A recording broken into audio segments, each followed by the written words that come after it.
Ladies and gentlemen, welcome to this Warlords of Draenor raiding guide. And in this video, we're going to be taking a look at the flexible, which is normal and heroic modes version of Imperator Mar'gok in the Highmaul raid. Now in order to complete this fight, you're going to want to bring a minimum of 2 tanks, and then a mixture of DPS and healers, up to a maximum group size of 30, as this is the flexible difficulty. Now the Imperator Mar'gok encounter is split down into 4 phases, and as well as these 4 phases, there's also going to be 2 transition phases. So we're going to cover each of those phases separately throughout the next part of this guide. Now phase 1 goes by the name of Might of the Crown, and during this phase you're going to have to deal with a set of abilities that will then change later on in the fight. The first ability you're going to have to deal with goes by the name of Destructive Resonance. And what this will do is it will cause Mar'gok to summon an arcane mine on the ground that's going to persist for 1 minute. If anyone happens to run through this mine while it is on the ground, it will deal a high amount of arcane damage to everyone that is in the raid. Now it will also inflict an additional high amount of arcane damage to the player that triggered it, and also increasing their arcane damage taken by 45% for 60 seconds, and also stunning them for 1.5 seconds whenever they take any arcane damage. Simply put, don't run into the mines that are going to be placed onto the ground. The next ability you're going to have to deal with is Summon Arcane Aberration, and what this will do is it will cause him to summon an Arcane Aberration ad, and this will begin to pulse with unstable energy, inflicting pulsating arcane damage to all players every second in the raid group. When this Arcane Apparition spawns, you simply need to get your DPS players to switch to it as soon as possible and nuke it down due to the high amounts of damage it will deal. Now these next 2 abilities are going to have to be dealt with by your tanks, and the first one goes by the name of Accelerated Assault.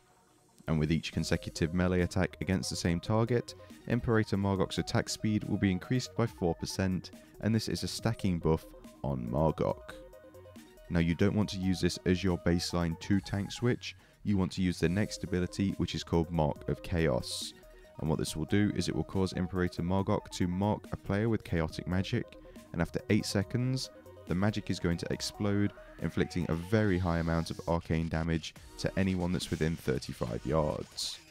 So in order to deal with this, what you need to do is when a tank gets Mark of Chaos placed on them, the other tank needs to taunt as soon as possible, and then the tank with the debuff needs to run off to the side of the room and let players know where they're running so that they can move away from him and he can move over on his own, and the damage can just go out without killing anyone.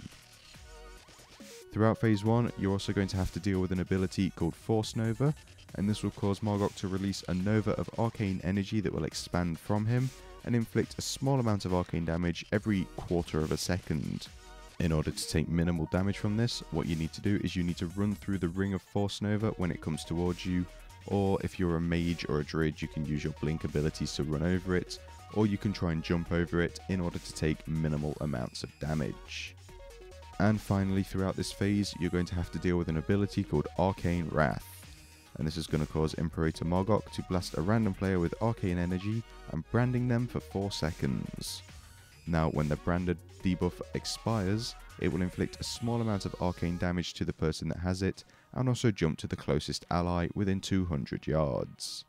Now, every time Arcane Wrath jumps, its damage will be increased by 25%, and its range decreased by 50%. So at this point, what you need to do is when someone gets the Arcane Wrath debuff on them, they need to move out of the raid, and then when it jumps to another player, the next one that gets it should move out, and the first player should also stay out, and what they should do is stay close to each other so that the debuff switches between them, and then once it's jumped 4 times, you want them to split up so that the debuff can just run off, as the range that it will jump will be too short and it won't be able to go to any other players. It's quite simple to deal with really, and there shouldn't really be any reason for the Arcane Wrath debuff jumping around players that are all kind of stacked up and near the boss. Now when Mar'gok reaches 85% health remaining, he will then enter phase 2 of this fight and activate the Rune of Displacement, which is going to tweak his initial wave of abilities ever so slightly. So let's start off with the Force Nova ability, and with Rune of Displacement active, when the Force Nova circle is moving out from Mar'gok, it will also push players away as it moves outwards. This obviously makes it harder to run through it and also take less damage from it, so we do recommend trying to use any speed increases that you do have in order to get through it as fast as you possibly can. Healers should also be aware that players probably will take additional damage from this due to the force of the Force Nova pushing players away and them trying to run through it at the same time. It's just kind of bound to happen that people will take a bit more damage. The next thing you're going to have to deal with is the arcane aberrations that spawn, and they don't do anything different while they're alive, but when they do die, they're going to cast an ability called Impactful Pulse, which will cause them to knock every player in the raid group backwards. Now, this is going to be a little bit tricky to deal with in the sense of you're still going to have the mines spawning, and the mines on the second phase will still be around. They'll still spawn under players and they'll still blow up if people stand in them, but once the mine has been placed on the ground, it will begin to grow to twice its original size over the space of 30 seconds. So when the mines are down and the arcane apparition ad is up and you're about to kill it, you need to make sure that players are standing nowhere near the mines so they don't get knocked back into them and deal damage to everyone in the raid group. Now when it comes to tanking the boss in this phase, you're still going to have to deal with Accelerated Assault as you did in the first phase of this fight, and that ability works the same in every phase of this encounter. However, the Mark of Chaos debuff that's going to be placed on a tank has changed slightly. Instead, what it will do is it will teleport the target to a random location, so players need to move away from where the tank gets teleported to, otherwise they're going to take the high amount of damage when the tank does explode. We tried to put raid markers around the room in order to give the tank a kind of place to call out players to move away from once they did get teleported. And finally, in this phase you're still going to have to deal with the Arcane Wrath debuff that gets placed on players, otherwise known as the branding. And the difference in phase 2 is that when players are branded, they're going to be unable to move more than 10 yards away from the location they were marked.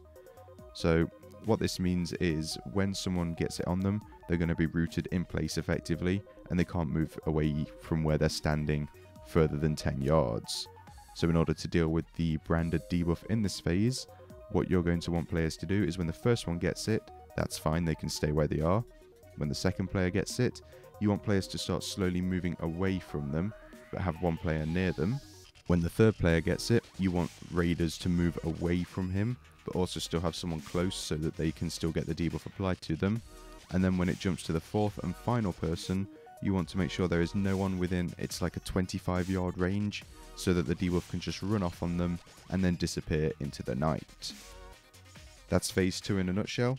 Again, it's kind of similar to phase 1, however you do just need to be aware of knockbacks and also dealing with debuffs and running away from tanks. When Imperator Mar'gok reaches 55% health, he's then going to go into his first transition phase, and he's going to begin to awaken the Rune of Fortification. Now, the rune is going to charge for a minute before it releases its power, so that means this transition phase is going to last for 1 minute, and you're going to have to deal with the adds that spawn within the 60-second time frame. Now, during this transition phase, you're going to have to deal with 2 different types of adds, the first ones being Volatile Anomalies. And volatile anomalies will pour from the runestone as it charges every 12 seconds, and these will explode upon death, inflicting a small amount of arcane damage to all players. We just let our tanks pick these up and use their abilities in order to kill them off in this phase, as you don't want them to die too fast. You want to kind of stagger the deaths so that you're not just going to get massive waves of damage going out to your entire raid. Now the second kind of ad that's going to spawn is a Gorian War Mage, and you're going to have 2 of these that are going to spawn at the back of the room. We just referenced it in our raid as one on the left side and one on the right hand side. Now these have an ability called Dominance Aura, which will cause them to empower allies within 25 yards, increasing their damage done by 100% and also increasing all of their haste by 100%. Because of this, unfortunately your tank cannot just simply tank the volatile anomalies on top of the War Mages, they need to keep them away from them. Now the Gorian War Mages have also got an interruptible ability called Nether Blast, and this is going to cause them to blast a player with arcane energy, inflicting a moderate amount of arcane damage to anyone within 5 yards of that player. Because of this, you want to try and stay spread out as much as you can, but at the same time you want to make sure you're interrupting the Nether Blast as much as you possibly can. The War Mages are also going to fixate on random players in the raid group, attacking only them for 15 seconds. When this does happen, you want that player to move out of the raid group as fast as they can, due to the AoE damage that Nether Blast will be dealing to them, and also any players that are nearby. Now when it comes to dealing with the Gorian War Mages, obviously you want to keep them interrupted as much as you possibly can. So what we did was we had all of our ranged players attack the War Mage that spawned on the right first, and all of our melee had attacked the one on the left, so we kind of split the interrupts as much as we possibly can. We found that the ranged one seemed to die first, and then once it has been killed, you want to switch to the other War Mage and kill that off before Mar'gok enters the fight again. Once Mar'gok's entered the fight, you should look to kill off any remaining volatile anomalies that may still be alive, but remember to stagger the killing of them due to the damage they will deal each time they die.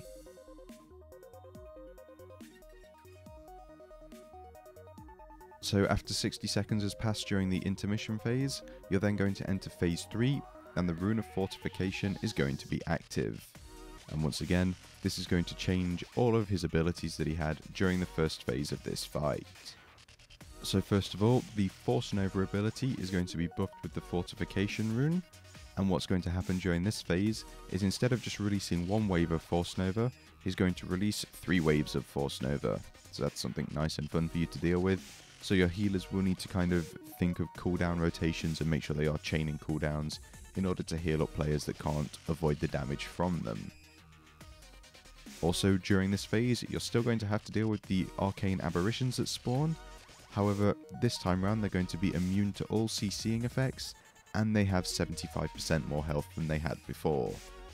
Now, you still need to kill these off, so healers again need to be aware that because they are going to be alive longer, they may also need to use more cooldowns in order to keep players alive, as it is going to take the raid longer to kill them off. Again, during this phase, tanks are also going to have to deal with the Mark of Chaos. However, this time round, when it gets placed on a tank, it's going to root the target in place. So instead of your tank moving away or being teleported away, instead your whole raid and your current tank with the boss and any adds that might be up need to move away from the tank that has the Mark of Chaos debuff on them. It's quite simple to do really, you just need to make sure you've got 2 areas of the room set up, say the left hand side of the room and the right hand side of the room, or 2 markers, and just alternate between those. Now he's also going to still cast his Destructive Resonance ability, and this is still going to spawn the mines on the ground. However, instead of growing in size or anything like that, they're going to persist for 2 minutes. Once again, you need to make sure you're not walking into these, as they will deal high amounts of damage to anyone that is in the raid group. And just like in the first and second phase again, you're also going to have to deal with the Arcane Wrath and the Branded debuff, but again, it's going to be empowered by the Rune of Fortification. Now what changes in phase 3 is that the jump range of Arcane Wrath is only decreased by 25% with each jump, instead of 50% like in previous phases. So what this means is it's going to have to jump between players at least 3 additional times before someone is able to move out of the raid with it and let the debuff drop off on them. We recommend that you choose someone who has got strong personal cooldowns, or maybe even someone that a healer can just spam heal and use cooldowns on, in order to be the one that moves out of the raid group and take the large amount of damage from the Branded debuff. Now when Imperator Mar'gok reaches 25% remaining health, he will then begin to awaken the Rune of Replication. Now again, this rune is going to charge for 1 minute before it releases its power, so you've got 1 minute to complete the transition phase.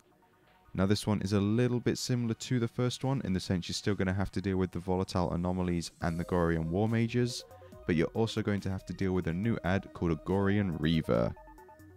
Now this ad's got 3 abilities you're going to have to deal with. The first one being Devastating Shockwave, which is effectively a frontal cone ability, so you need to make sure he's tanked facing away from your raid. And he also has an ability called Crush Armor, which is a tanking debuff, which will cause the physical damage taken by tanks to increase by 15% for 25 seconds, and this is a stacking debuff, so you want to get your tanks to look to switch on the Gorian Reaver every 2 to 3 stacks of this debuff. And they will also kick a player in the face with their Kick to the Face ability, inflicting a high amount of physical damage and also clearing all threat and knocking the player back. When this happens, your tank simply needs to be aware to aggro and taunt the Gorian Reaver back as soon as they possibly can, or it's just going to run around wailing on the entire raid.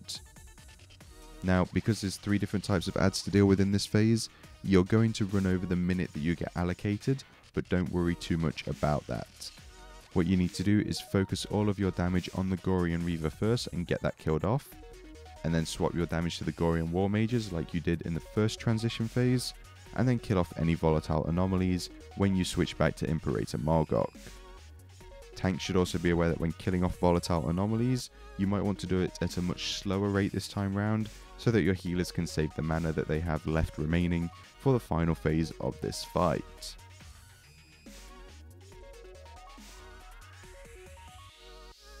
Now, once you finish the second transition phase, you'll then enter phase 4, and this is branded the Rune of Replication.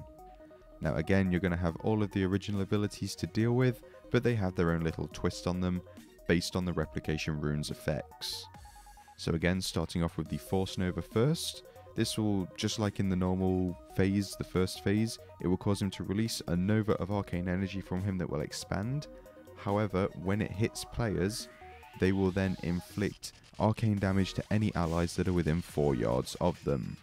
Now, in order to make dealing with this a lot easier, we decided it was best to put Mar'gok in the center of the room for this phase, and then have everyone spread out around him in a circle, so that they can make sure there is the 4-yard radius between them and any other players, so that they don't murder each other with AoE damage. Again, you're going to have to deal with the arcane aberrations that spawn. However, when they die, they're going to replicate themselves into 7 arcane remnants. Now, these remnants don't actually do anything, they just deal more damage to your tank, so you need to make sure you're cleaving these off as and when you possibly can. Now, when it comes to tank switches, you're going to still have the Mark of Chaos debuff.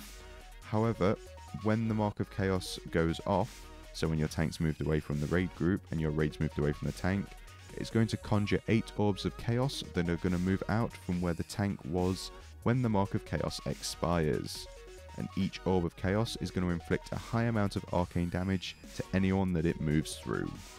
Now, when you actually see this ability go off, you might think it looks a little bit hectic, but it's pretty simple to move in order to dodge these orbs that are going to move out, and they do kind of move relatively slow, and you can see where they're going to come from, so you should be able to avoid them without any trouble. Again, you're still going to have the Destructive Resonance, which is the mines that are going to spawn, so you need to make sure that you're not standing in these, especially in this phase, because when the Destructive Resonance detonates or expires, 2 additional mines are going to be created nearby. So as well as him casting the mines, when the mines expire, they're also going to split into 2 more mines. So eventually, depending on how long this phase goes on for, you're going to have to make sure that you are trying to stand in a smart place so that the mines don't get placed in the way of the raid, because eventually you're just going to run out of room. And finally, you're going to have to deal with the Arcane Wrath and the Branded debuff again. However, when the Arcane Wrath jumps from the initial player it gets placed on, it's going to jump to 2 additional targets instead of 1. So 2 players are going to get the Branded debuff on them, and it's then going to jump to 2 other players and 2 other players, and then it should just dissolve off the players if they're moving away from the raid and dealing with it as they did in the first phase of this fight. So it goes without saying that phase 4 is the hardest part of this fight, so we do recommend that you save your Bloodlust, your Time Warp, your Heroisms, and even your second pops if you do use them for this phase in order to nuke the boss down as fast as you possibly can. The core of this fight is just making sure you are positioning yourselves in the right place at the right time, otherwise you do have the potential to wipe the raid in an instant, unfortunately. But nevertheless, the fight is really enjoyable. It might be a little bit lengthy, but it's definitely worth it. So that's going to do it for this Warlords of Draenor raiding guide. Thank you for watching, and if you'd like to view any of our future Warlords of Draenor raiding guides, such as the mythic ones which we'll be releasing shortly, then please do feel free to subscribe to the channel. Alternatively, if you'd like to view a written version of this guide, then please do head on over to flaskup.com or click on the link that's in the video description below. As always, thank you for watching, and we'll see you next time.